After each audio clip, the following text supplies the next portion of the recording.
Hello, Muslim friends in the world. Chicago, the city that never sleeps. From a distance, its skyscrapers shine majestically, but in the dark corners of this city, there are places even the police hesitate to enter without backup. Oblock. Here, the law of the jungle reigns. Gunshots are an everyday occurrence. Ambulance sirens play like background music every night, and every narrow alley holds countless tragic stories. This is where Jamal Ghost Carter lives and survives. Jamal isn't just anyone in Oblock. He's not just another gang member. He's a legend. Since his teenage years, his name has been known as a cold-blooded enforcer, a man who could solve problems with a gun without a second thought. Towering in height, covered in tattoos, and with piercing eyes, he leads the Southside Reapers, the gang that controls the drug and arms trade in the area. But Jamal never asked for this life. He was born into it. Oblock is a ruthless world. If you're not the predator, you're the prey. That night, the rain poured heavily, soaking the asphalt already stained with blood and bullet casings. Jamal sat inside his black car, staring at the street anxiously. He was waiting for something, or someone.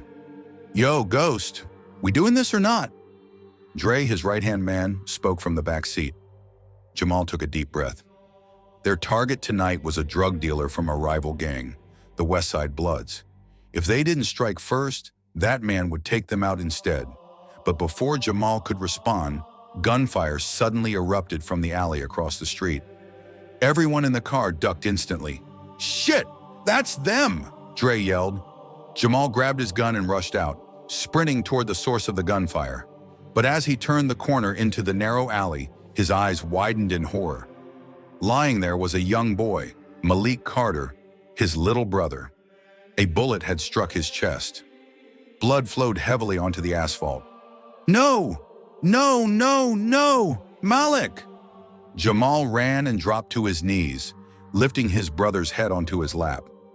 The boy tried to speak, but blood trickled from the corner of his lips. His once bright eyes were starting to lose their light. "Sorry, bro," Malik whispered weakly.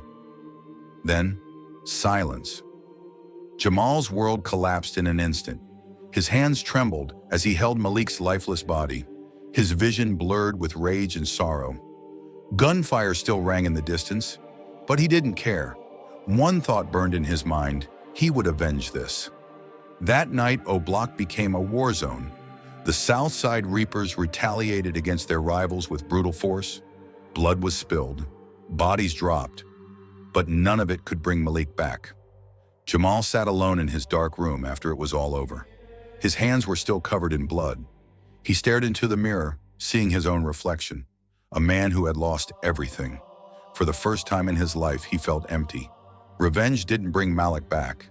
Violence didn't bring peace. It all felt meaningless. Outside, police sirens grew louder, closing in. The rain kept pouring, as if mourning the lost souls of that night. Jamal closed his eyes. Without realizing it, that night was the beginning of something greater. Something that would not only change his life, but Oblock forever. The rain had stopped, but for Jamal Ghost Carter, the storm inside him still raged. Since Malik's death, he had felt empty. He had paid for his vengeance in blood, yet the hollow feeling remained. Every night he dreamed of his brother's face, calling to him with wounded eyes. During the day, he sat in his car staring at the streets of Oblock, which now felt eerily quiet. Usually the laughter of children, the booming voices of local rappers blasting music, and the constant hustle of drug deals filled the air. But now to Jamal, everything felt lifeless. He needed something to fill the void. But what? Jamal parked his car in front of a small shop that sold fried chicken and cornbread. Stepping out, he lit a cigarette and leaned against the wall. That's when he noticed someone unusual. A black man, elderly, with a thick white beard, wearing a simple robe and a white cap, standing at the corner with a small table filled with free food. This man wasn't like anyone else in Oblock. No gun at his waist, no wary expression like most people in the neighborhood. Jamal squinted. There was a small sign in front of the table. Free food. Allah is most merciful. The old man smiled warmly at everyone passing by, offering a meal with steady hands. Jamal frowned. Who is this guy? He stepped closer, slipping his hands into the pockets of his black hoodie. The old man turned and smiled. Assalamu alaikum, young man. Jamal raised an eyebrow. What? What? Wah? What did you say? He asked, confused. The old man chuckled. Wa alaikum assalam, if you'd like to respond. Jamal exhaled, not in the mood for small talk. Who are you? What's your business here? The man placed another meal box on the table. My name is Kareem. I'm just a servant of Allah, trying to help others. Jamal clicked his tongue. This is Oblock, old man. This ain't a place for good people. Kareem looked at him, his eyes filled with calmness. And who says this place can't change? Jamal let out a cynical laugh. I've lived here my whole life. I've seen things you wouldn't survive. This place is for killers, dealers, and thieves. This is hell. Kareem nodded slowly. I used to live in hell too. Jamal fell silent. For the first time, he saw something in the old man's eyes. Something familiar. Where are you from? Jamal asked, now curious. Kareem gave a small smile. I was like you once, Jamal. Jamal flinched. You know my name? Kareem nodded. Who doesn't know Ghost in Oblock? He looked up at the sky briefly before continuing. But I also had a name on the streets once. I used to run a gang in the South Side. I killed, I hustled, and I lived without fearing death, until I found something greater than all of it. Jamal eyed him skeptically. And what's that? Kareem smiled and pointed toward the sky. Allah. Jamal froze. Allah. It had been years since he heard that name. His mother used to say it in her prayers before bed, before she was killed in a shootout years ago. After that, Jamal never thought about religion or God again. Seeing his silence, Kareem continued. I see something in you, Jamal. You're tired. You're searching for something, but you don't know what. Jamal scoffed. You think you know me? Kareem smiled. I don't know everything, but I know this. There is no real peace on these streets. You can run as far as you want, but your shadow will always follow you. Jamal's gaze sharpened. What are you trying to say? Kareem held his stare. I know you see your brother in your dreams, Jamal. Jamal's heart pounded. How do you know that? Kareem smiled softly. Because I lost my brother too. I used to see his face in my dreams every night, and I thought there was no way out until I found Islam. That word again. Islam. Jamal felt restless. He wanted to leave, to forget this conversation. But something about Kareem's words weighed on him. Before he left, Kareem spoke gently. I'll be here every day, Jamal. If you're ready to find answers, you know where to find me. Jamal didn't respond. He just walked away. But for the first time in his life, something inside him began to waver. Maybe, just maybe, there was another way out of this darkness. The wind blew sharply, carrying the scent of smoke and fresh blood from the last shootout. At the street corner, a flickering neon light weakly illuminated the narrow alleys filled with shadows. Inside his dark apartment, Jamal Ghost Carter sat on the couch, his gaze empty. A half-empty bottle of whiskey sat on the table in front of him, but for the first time, he didn't touch it. He couldn't stop thinking about Kareem. The old man seemed to know something that even Jamal himself couldn't understand. He spoke about God, about Islam, about peace, something that felt impossible in the world Jamal knew. Jamal let out a small, hollow laugh. Peace? In Oblock? That was like expecting rain in hell. And yet deep inside, something had started to shift. That night, Jamal slept uneasily. In his sleep, he saw Malik, his younger brother who had passed away. Malik stood in front of a brightly lit mosque, dressed in clean white clothes, smiling at him. Come on, bro, he said. You have to get out of here. Jamal tried to step forward, but suddenly something pulled him back. When he turned, he saw dark shadows binding his body, heavy cold chains forged from his past sins. Suddenly, gunshots rang out. Malik fell, blood spreading across the ground. Jamal screamed, trying to save his brother, but his body wouldn't move. Then from the darkness, a gentle voice echoed, There's only one way out, Jamal. He turned. Kareem stood there, his expression calm. Let go of those chains, and you will find the light. Jamal woke up with a gasp. His chest rose and fell rapidly. cold sweat covering his body. He looked around. The apartment was dark and empty, but inside him, a storm was raging. It felt like something had struck his soul, shaking him from within. What did that dream mean? Was it just nonsense from his tired mind? Or was it a sign? Jamal closed his eyes and took a deep breath. For the first time in his life, he felt afraid.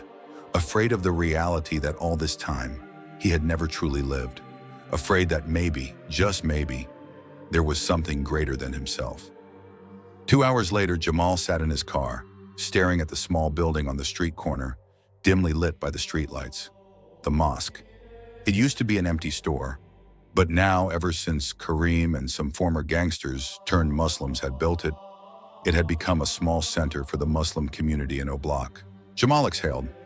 What am I doing here? He wanted to leave, but for some reason, something inside him forced him to stay. With hesitant steps, he got out of the car. The streets were empty, only the whisper of the wind filling the silence.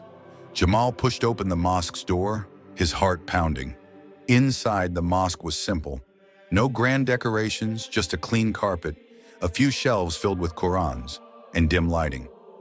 There stood Kareem. The old man turned and smiled, as if he had been waiting. I knew you would come. Jamal froze. I don't know why I'm here, old man. Kareem stepped closer. You're here because your heart is searching for answers. Jamal looked down. His chest felt heavy. Something was weighing on him. What do I have to do? Kareem smiled. Say this, Jamal, with a sincere heart. He extended his hand and spoke softly. Ashhadu an la ilaha illallah wa ashhadu anna Muhammadan Rasulullah. Jamal stared at him, his heart racing, but his lips moved. Ashhadu an la ilaha illallah. His voice trembled.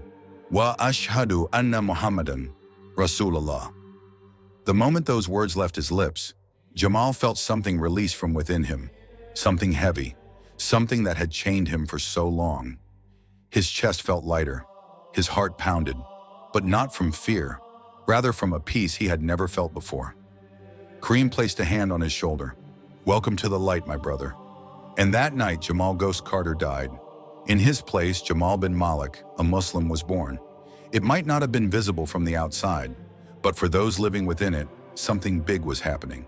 Since the night of his Shahada, Jamal bin Malik was no longer the same. The man once known as Ghost, the cold-blooded killer, was now a Muslim, and that change did not go unnoticed by those around him, especially the Southside Reapers gang.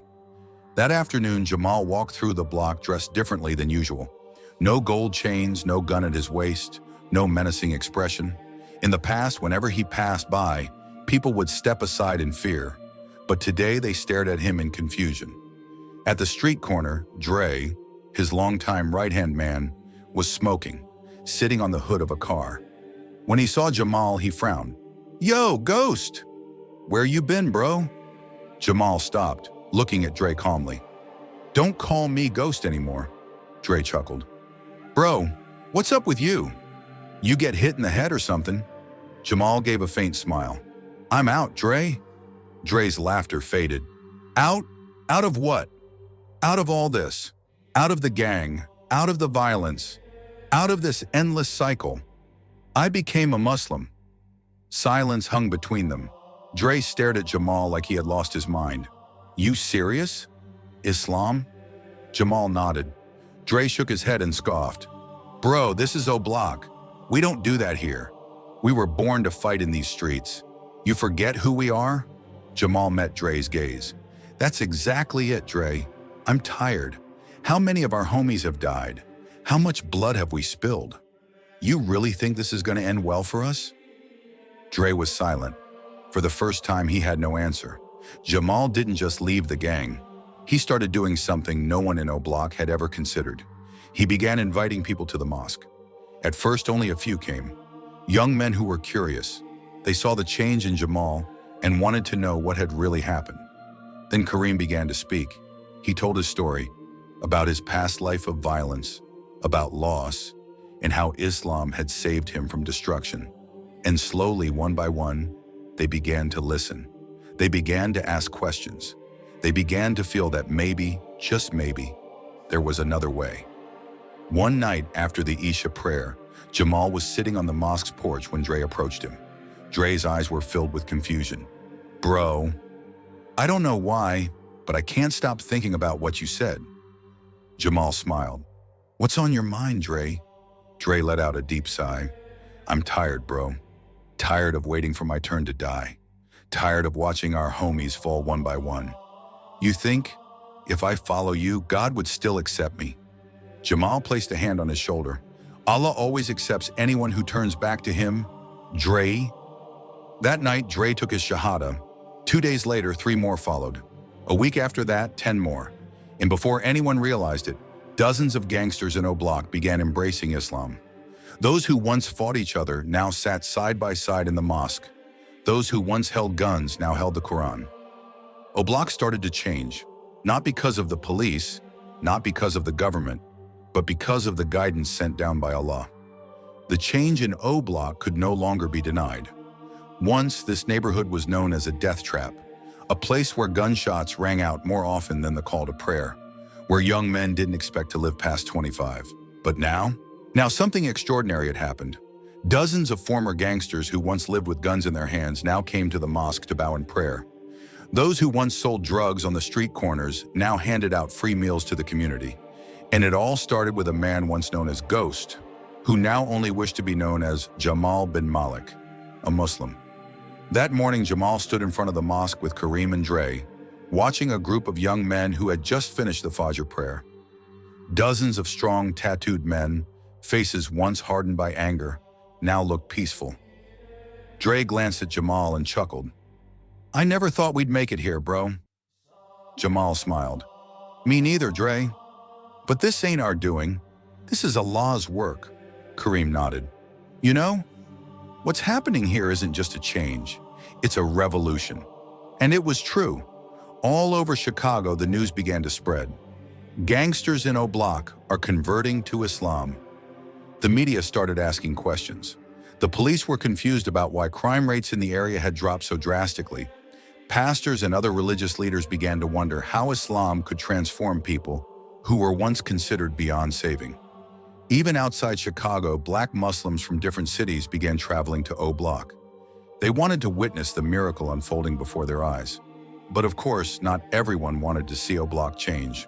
There were those who were unhappy, the drug cartels losing their market, other gangs who felt they were losing control of the territory, and even authorities who didn't want Islam spreading so fast. They started sending messages, threats.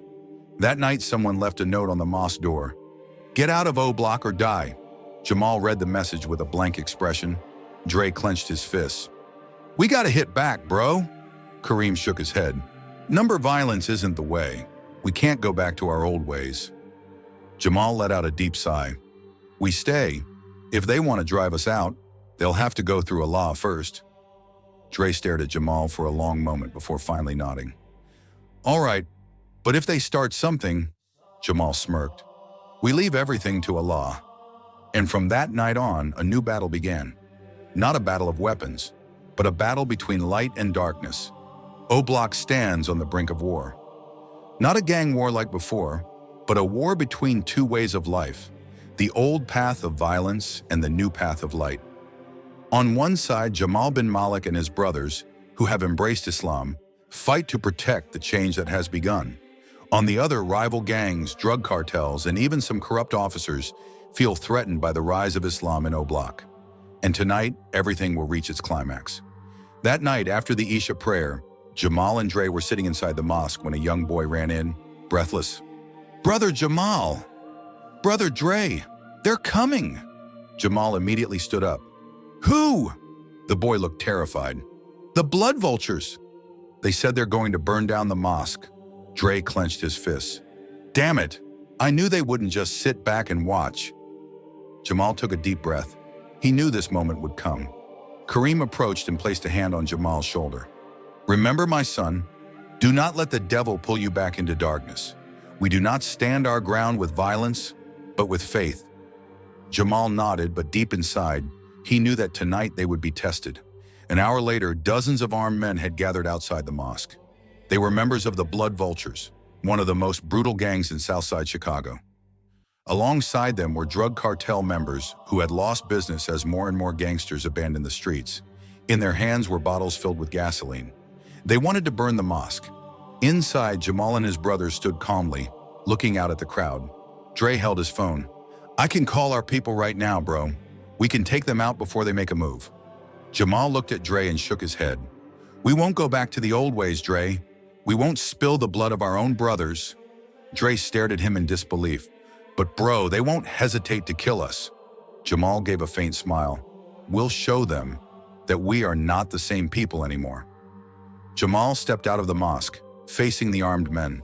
Their leader, a massive, tattooed man named Big Rico, grinned wickedly. "Who do you think you are, Jamal? You think you can turn Oblock into a place of worship? You forget who you really are? You're Ghost. You ain't no saint." Jamal looked at Rico without fear. "I was Ghost once, but now I am a Muslim. And you can change too, Rico." Rico burst into laughter. "Me? A Muslim? Bro, you think religion can get us out of this hell?" Jamal nodded. "Yes, it can. I used to think like you, but now I live a better life. I have a peace I never felt before." Rico was silent for a moment.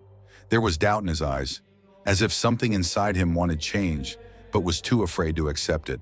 But the gang members behind him were getting restless. One of them shouted, "Enough talking! Burn this place down." They began lighting their Molotov cocktails. And then something unexpected happened. Suddenly, from inside the mosque, the call to prayer echoed. The sound of takbir filled the cold night air, vibrating with a calming force. The voice belonged to Kareem. His hands trembled, but his voice remained firm. "Allahu Akbar, Allahu Akbar." One by one, the gangsters ready to throw their Molotovs stopped. They stared at the mosque, confusion on their faces. Some of them even seemed moved. Rico looked at the Molotov in his hand, then at Jamal. A battle raged in his eyes. Jamal stepped forward. "Rico, what have we been doing all this time? We're only killing our own brothers. We kill, we die, and the cycle never ends. Aren't you tired?" Rico stared at him blankly. Jamal continued, "I know you lost your little brother last year. Do you think he would want to see you keep living like this? Or would he want you to change?" 1 second, 2 seconds. Rico lowered his head. His hand holding the Molotov trembled. Then he dropped the bottle. "I'm tired, bro. I'm tired of living like this." There was no war that night. Instead, there were tears. Some gangsters began dropping their weapons. They no longer saw enemies before them. They saw their brothers who had once walked the same streets, now on a better path. That night, Rico took his shahada, and behind him more than 20 gang members followed. Oblock, once known as a place of blood and death, had now become the center of an Islamic awakening for the Black Muslim community. The police, who once came to collect bodies, now came only to witness the miracle happening. Oblock was no longer a symbol of fear. Now Oblock was a symbol of guidance, a symbol of how Islam can transform even the most lost souls. In a mosque that had grown larger and more crowded, a black man stood at the pulpit, wearing a white thobe. He was Jamal bin Malik. He was no longer known as Ghost because his past had died. Now he was a da'i, a leader of the Muslim community, a living testament that no one is too far from the mercy of Allah. Behind him sat hundreds of former gangsters, now at peace with Islam. Oblock was no longer a crime capital. Now Oblock was known as the City of Light, the city where darkness once ruled, but was ultimately defeated by the light of Islam. 42